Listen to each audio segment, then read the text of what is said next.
You know that specific, slightly eerie feeling where you're washing dishes or maybe clearing out your inbox, and you are doing it perfectly like you're basically a machine, but your mind feels like it's floating 3 feet behind your head. Oh, yeah. It's that sensation of being lost between worlds while still getting things done. Exactly. Why? It's weirdly common, but usually we just write it off as being tired or, I don't know, distracted. Right, just zoning out. Yeah. Yeah. But we have a stack of notes today based on a text that argues this isn't a glitch at all. It claims this is actually a distinct psychological state with its own rules. And so, for our deep dive today, our mission is really to unpack whether this state is just a sign of checking out or counterintuitively a form of heightened awareness. Because the source material covers the psychology, but it also goes pretty deep into the metaphysics of why this happens. Okay, so let's start with the psychology. Because when I feel this, I usually just snap my fingers and try to focus. I assume I'm doing something wrong. Which is the natural reaction, right? Right. But the text makes a distinction here between dysfunction and a shift from immersion to observation. So, I mean, what does that actually look like in practice? It's basically the difference between being the character in the movie and the director watching the scene unfold. The author points out that in this state, your hands function and your mind completes the task. But the emotional glue that usually binds you to it, it kind of dissolves.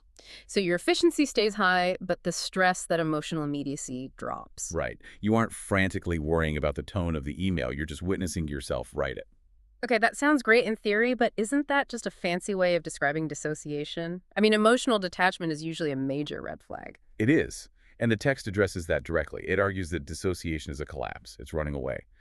But this state we're talking about is actually about capacity. You're holding two positions at once. You're the actor doing the chores, and you're the witness observing the process. Okay, I can buy that. But then the source takes a bit of a hard left turn into archetypes and liminality. It describes this person as a liminal figure standing in the marketplace. Yeah, it sounds a little abstract, but it's actually a very grounded metaphor. The marketplace is just the noise of daily life. The transactions, the demands, the At the sharp hustle. buying groceries. Exactly. The liminal figure isn't hiding in a cave meditating. They are right there in the noise, buying the groceries. But because they're in that witness mode, they sense a symbolic depth underneath the transaction. Symbolic depth. I mean, that feels a bit woo-woo for a Tuesday grocery run. Think of it less as magic and more as pure perspective. Instead of only seeing the transaction, you're aware of the human exchange, the time passing, maybe even the absurdity of the situation. You're seeing the framework, not just the content. Which brings us to the part I really struggled with.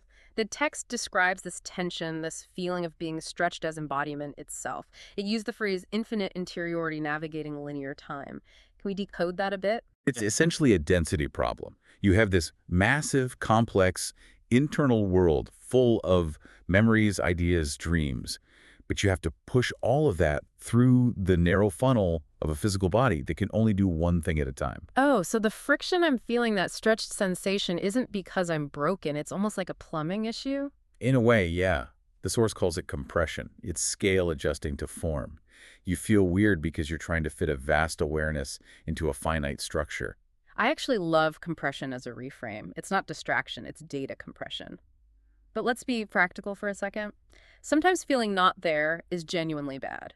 Oh, absolutely. If I'm driving a car or listening to my partner, I don't want to be a witness. I need to be there. So, how do we know when this is healthy versus when we need to just wake up? The source suggests checking the quality of the sensation. It gives us a very specific diagnostic tool. You just have to ask yourself, is the feeling heavy and fragmented? So, if it's heavy, that's the bad version. Heavy, draining, or foggy signals dissociation. That's your brain putting up a blast shield because reality is just too much. But if the sensation feels calm, spacious, and quietly powerful, that signals integration. Integration, meaning you haven't left the building, you've just expanded the room. Exactly. You aren't checking out. You're sensing the mundane stuff, the laundry, and that vast internal stuff simultaneously. So the goal isn't to force yourself to be present by staring intensely at the dirty dishes. No, because that's just narrowing your focus back down. The ultimate work, according to the text, is learning to stand in both without tearing, to let the actor scrub the plate while the witness observes the quiet of the room. Stand in both without tearing. That is a high bar, but it definitely changes how I'm going to treat my next bout of robot mode. It completely turns a moment of confusion into a moment of capacity. Well, we'll leave you with this to mull over today. If you are acting as both the participant and the witness in your life right now, what is the witness seeing that the participant might be too busy to notice?